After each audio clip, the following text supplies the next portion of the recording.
O vídeo já vai começar, mas antes, inscreva-se no canal e ative o sininho das notificações. Deus abençoe. Quem venceu Satanás definitivamente não foi você e não fui eu. Não fomos nós com as nossas orações, amarrações e decretações, não é? Não foi nada. Quem venceu o inimigo foi Cristo, na cruz do Calvário. Ele despojou os principados e potestades. Ele destruiu aquele que tem o poder da morte. Ele amarrou o homem valente. Já ouviu falar de amarrar o diabo, não é? O pessoal fala, né? Eu te amarro. Você já viu aquele decalque de plástico, às vezes na traseira de um carro, dizendo assim, está amarrado? Já viu? Pois é verdade. Só que isso está amarrado há 2000 anos.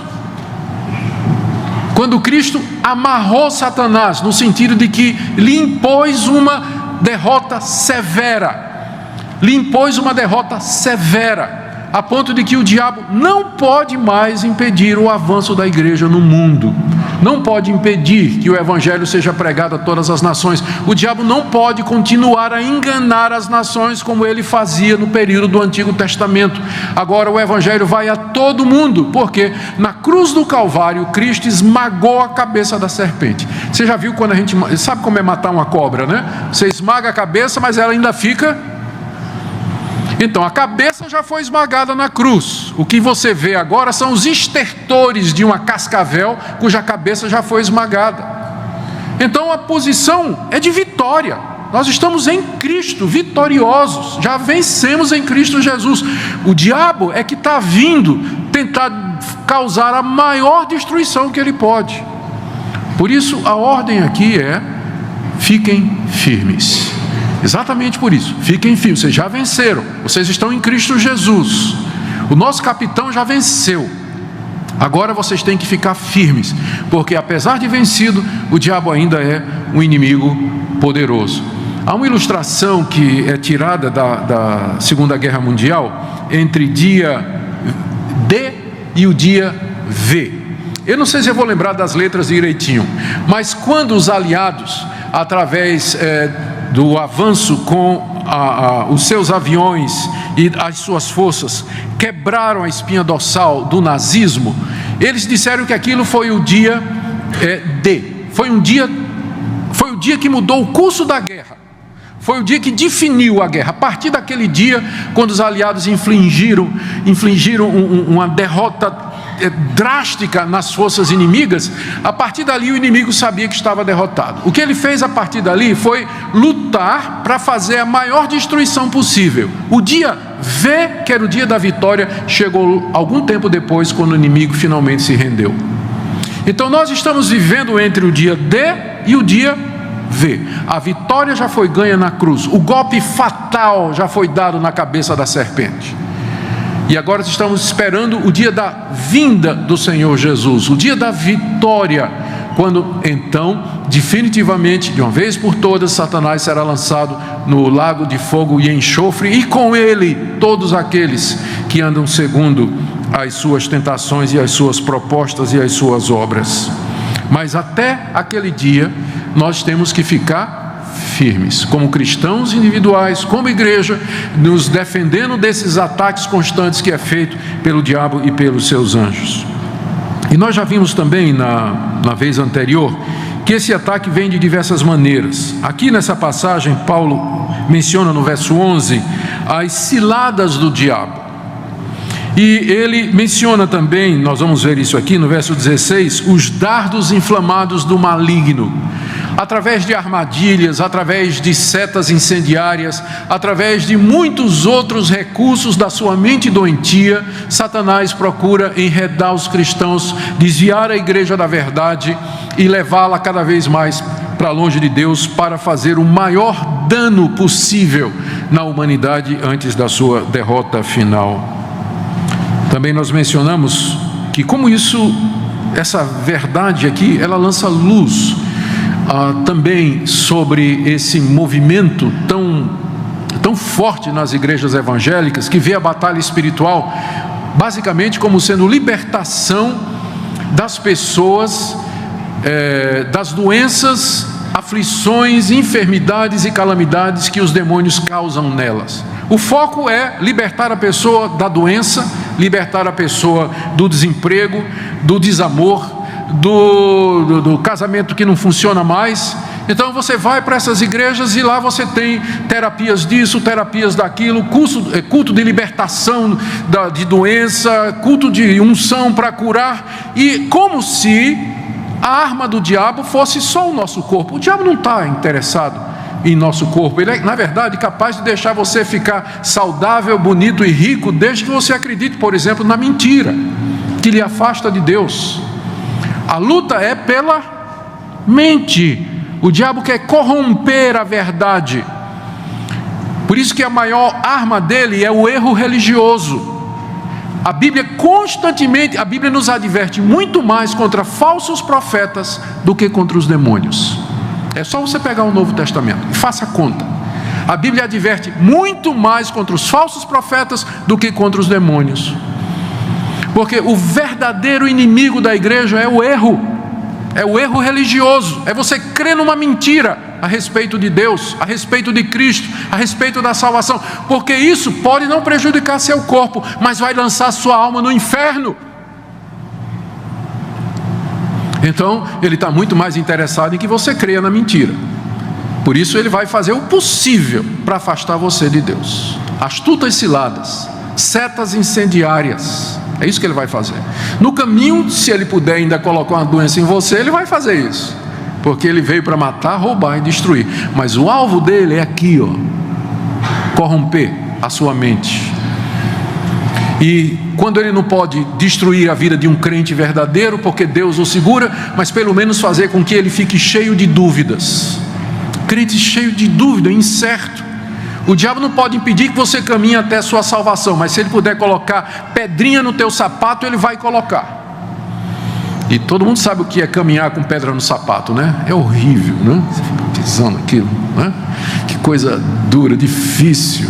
Então, ele pode não impedir que você caminhe até a salvação eterna dada por Cristo Jesus, mas o que ele puder fazer para atrasar você, fazer com que essa jornada seja dura, cansativa, para que você seja uma pessoa que seja um tropeço para você e para outros, ele vai fazer isso.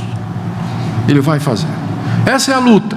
E é por isso a ordem: fiquem firmes, porque o inimigo vem, ele vem mesmo. E ele não vem, ele não vai aparecer na sua frente assim, né? Como ele é pintado como ele é pintado aí na imaginação popular, né? Aquele diabão de vermelho com 2 chifres, um tridente, né? Ele não vai aparecer na sua frente assim. Claro que não. Ele vai, a Bíblia diz que ele se transfigura em anjo de luz. Se transfigura em anjo de luz. Então ele vem de uma forma que você menos imagine e contra a qual você está menos preparado. Daí você precisa ficar firme. Bom, é isso que essa ordem representa. Agora, para ficar firme, o verso 14, você tem que tomar a armadura de Deus. Há uma jogada aqui na língua grega que alguns comentaristas chamaram a minha atenção para isso, eu não tinha percebido. Mas do jeito que Paulo construiu a frase aqui, ele queria mais ou menos dizer o seguinte, no verso 14: fiquem firmes depois de vocês terem vestido a verdade, vestido a couraça da justiça, calçar os pés. Ou seja, ele está explicando como é que a gente pode ficar firme. A gente fica firme tomando a armadura de Deus, não tem outra maneira. Você só pode ficar firme depois de você tomar a armadura de Deus. E aí vem então a nossa próxima pergunta: o que é que significa essa armadura então? E o que é que significa tomar essa armadura? Se você lê os comentaristas e lê as notas de rodapé da sua Bíblia, você vai perceber que tem duas interpretações aqui sobre a armadura de Deus. Algumas pessoas vão dizer que essa armadura são as qualidades éticas que você tem que abraçar e que impede que o diabo vença você. Por exemplo, no verso 14, Paulo diz: estai, pois, firmes, cingindo-vos com a verdade. Ou seja, se você sempre falar a verdade, o diabo não vai ter de que lhe acusar. o diabo não vai mexer com você, porque ele é o pai da mentira. Se você é uma pessoa que sempre diz a verdade, então você não vai dar brecha para o diabo. Ou então, como está no verso 14, vestindo-vos da couraça da justiça. A justiça aqui é tratar a todos com equidade, dar a cada um o que é direito, ser justo com as pessoas. Então, se você for uma pessoa justa, então você estará protegido contra Satanás. Mas o problema é que Paulo já tinha dito, a outra linha de interpretação, ela diz que essas qualidades que estão descritas aqui não são virtudes nossas, mas é o que Cristo conquistou na cruz para nós, a ponto de que alguns intérpretes dizem que o que ele está fazendo aqui, a armadura é o próprio Cristo. Então, quando Paulo manda que a gente tome a armadura de Deus, ele está dizendo: se revista de Cristo, porque somente assim você vai poder resistir a Satanás. No verso 10, se você voltar para o início da sessão, nós encontramos o que seria a chave para a melhor interpretação, que eu entendo é a segunda. Ele diz: quanto ao mais, sede fortalecidos no Senhor e na força do seu poder. Ele iniciou essa sessão dizendo que nós devíamos nos fortalecer no poder de Cristo. E aí no verso 11 ele diz: revesti-vos de toda a armadura de Deus. Ora, o que você tem aqui é um paralelo. Revestir-se de toda a armadura de Deus é você se fortalecer no Senhor e na força do seu poder. Logo, a armadura de Deus é Cristo e tudo aquilo que Ele conquistou para nós, o poder que vem dEle.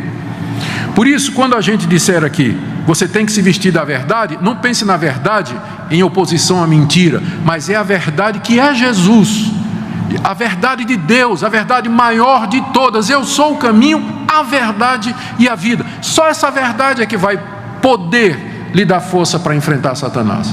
Então nós vamos analisar as peças da armadura dessa perspectiva, de que a armadura é o próprio Senhor Jesus e as bênçãos e virtudes e graças que Ele conquistou na cruz para nós. É o próprio Evangelho, se você quiser uma outra definição.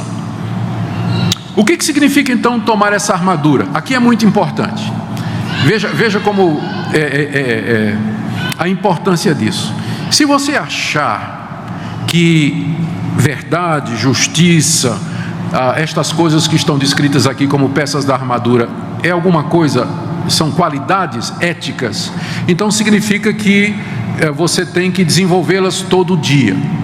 Mas se você pensar nelas como sendo o que Cristo já lhe deu na cruz do Calvário, então o que nós temos aqui diante de nós é o seguinte quadro: nós já temos essa armadura, nós já, se é Cristo e o que Ele conquistou na cruz, isso aqui já é nosso, desde a conversão. O que você tem que fazer é tomar posse, é você se apropriar disso.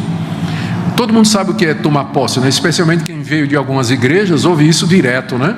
Tome posse, meu irmão, né? Pela fé, tome posse da vitória, tome posse da cruz, da cura, tome posse da prosperidade, tome posse daquele apartamento pela fé, daquela esposa, tome posse. Você já ouviu falar disso? Como eu sou presbiteriano, eu não posso falar muito, né? Nesse termo, não falar muito sobre tomar posse, mas eu vou falar hoje à noite.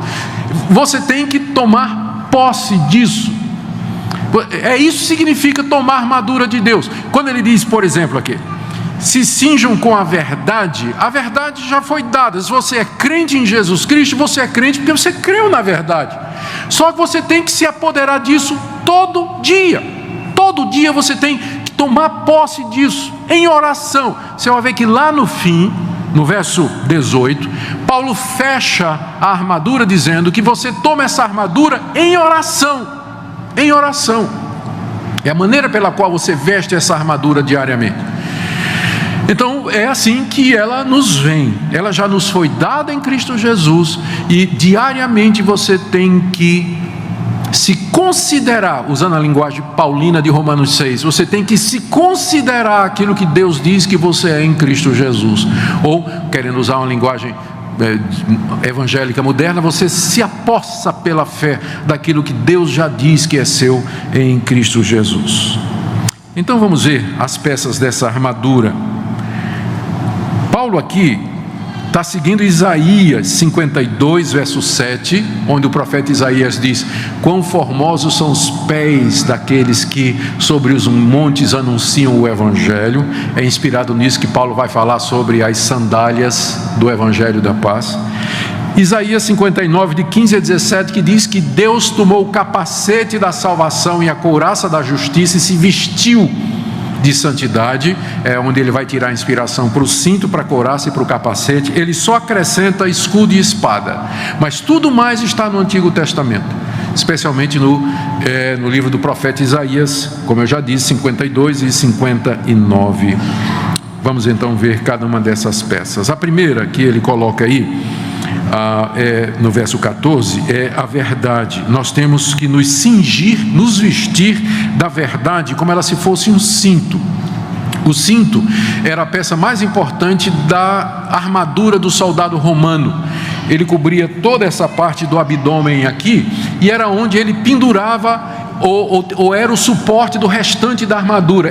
Era onde ele ia amarrar a couraça, era onde ele ia colocar a espada. Tudo era pendurado ou suportado pelo cinto. Então não é de estranhar que Paulo começa dizendo que a verdade é o cinto da armadura, ou seja, é daí que nós partimos, a verdade do Evangelho que Deus revelou. E de que maneira isso nos protege contra Satanás? É como eu disse, a arma maior do diabo é o erro religioso. Uma vez que você conhece a verdade, que você se apoderou da verdade do Evangelho em Cristo Jesus, então você está em condições de se defender das mentiras, das heresias, do erro religioso que é apresentado por Satanás de forma muito bonita, através de homens preparados para isso, porque você conhece a verdade. Ela é a porta de entrada. Conhecereis a verdade e a verdade vos libertará. Se essa mensagem falou com você, escreva amém nos comentários. Aqui é um lugar onde a palavra ainda cura e transforma.